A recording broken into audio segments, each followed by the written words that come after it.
এরকম মিরপুর 11 নম্বর। চারতলা একটা বাড়ি আছে, চারতলা বাড়ি, মানে চারতলার উপরে যে চারতলা রুমটা আছে ওইটা দখলে পড়ছে। যারা দখল করছে তারা আমার একটুও জিগায় না, সে সম্পর্কে আমার কিচ্ছু হয় না ধরতে গেলে। ঠিক আছে, ও আমার মেয়ে পালিতা মেয়ে ছিল, ও মেয়ে যাওয়ার টাইমে সব ভাইরে দিয়ে গেছে।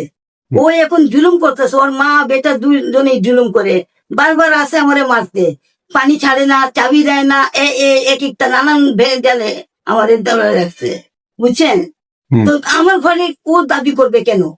তো বলে ওরে নাকি ওই যে পালিত ছিল ভাইটা করে ঢুকছে ভাইসি জামাই, ওই নাকি ওই 3.5 লাখ টাকা দিয়ে বানিয়েছে। ভালো কথা বানিয়েছে, তো আমার গলার উপরে উঠবো টাকা নেওয়ার দিঘা। ও পলায় গেল গা, অনেক মানুষের দেনা ফেনা কইরা পলায় গেল গা।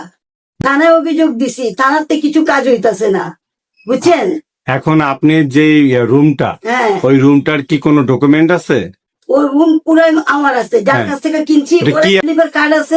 যার থেকে কিনছেন সেও বলবে এটা আপনার, সেও বেঁচে আছে। ফ্রির মধ্যে থাকলে কি কেউ বের হয়? ও নানান রকমের ব্যবসায়ী করে, গাঁজার ব্যবসা, ট্যাবলেটের ব্যবসা, নানান ব্যবসা চালাইতেছে। আমি সুষ্ঠু বিচার চাই, ন্যায্য বিচার চাই। ওটা আমার নিজের টাকা দিয়ে গড়া এই বিল্ডিংটা, কারো কাছ থেকে একটা টাকা নিয়ে নিয়ে। প্রধানমন্ত্রী বলতে চাই, উনি কি আমার কথা শুনবেন? উনি তো আমার কথা শুনবেন। আমি ছোটখাটো মানুষ, গরিব মানুষ, আমার উপরে মাথার উপরে বেটা ভাতার নাই, আমি নিজেই কামাই নিজে খাই।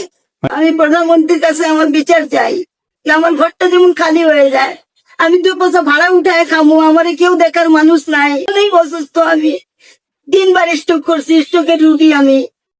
নন্দের বাসা। নন্দের নাম কি? নন্দের নাম দুলারি। দুলারির বাসা। আমার ছেলে থাকে, মেজো ছেলে। আমার মেয়ে জামাই টাকা উঠাইছে আমার বউরে দিয়া, আমারে দিয়া, আমার চেন বন্ধক রাখছে। কমলে 5 লাখ টাকা আমি ওর থেকে পাই। আমার রুম বুঝাই দিয়া গেছে, মা আমি যখন আসবো আপনার টাকা দিয়ে আমি রুমটা বুঝে নিব। বিপদে 5 লাখ টাকার কি কোনো ডকুমেন্ট আছে? না, কোনো মেয়ের জামাইয়ের সাথে কিসে ডকুমেন্ট আছে? কিস্তি উঠাইয়া দিছি, এই কিস্তি আমি টানতেছি। 5,000 ওর, 5,000 আমার, সপ্তাহে আমি টানতেছি। তো পালাই যাবো আমরা জানতাম না। এখন আমার নন্দে একটু ডিস্টার্ব করতাম, তোরা বাইর হ, তোরা এখানে কেন, তোরা বাইর হ। এই যে পুলিশ ডাকে, বারে বারে এনে ডাকে, এলাকার গুন্ডা করে ডাকে। ননদের, আমার শাশুড়ি, আমার জামাই, এদের বাসা। আর যারে দিছে ননদ আমার ওই সতীনের বাচ্চারে ছোট থেকে পালছে। দাদির বাসা। দাদির নামটা কি? দাদির নাম রোশন বেগম। রোশন। কিন্তু এখন যে অভিযোগ করছে সে কে? এই দুলারি। উনি দাবি করে উনার বাসা। ওনার বাসা? হ্যাঁ। ওনার কি কোনো ডকুমেন্ট আছে? কোনো ডকুমেন্ট আছে কিনা আমি এই সব কোনোদিন তথ্য নেই নাই। আমার ছেলেকে উঠাই দিতে চায়। হ্যাঁ, আমাদের টাকা এমন নাই, আমাদের টাকা বুঝাই দিব, আমাদের কিস্তি ওই দিদি দিয়া দেয়, তাহলে আমরা ছাইড়া দিব। আমরা কোনো ঝামেলা করতে চাই না। আত্মীয়র ভিতরে ঝামেলা করলে মানুষও খারাপ বলে, এরা এটা বুঝে না।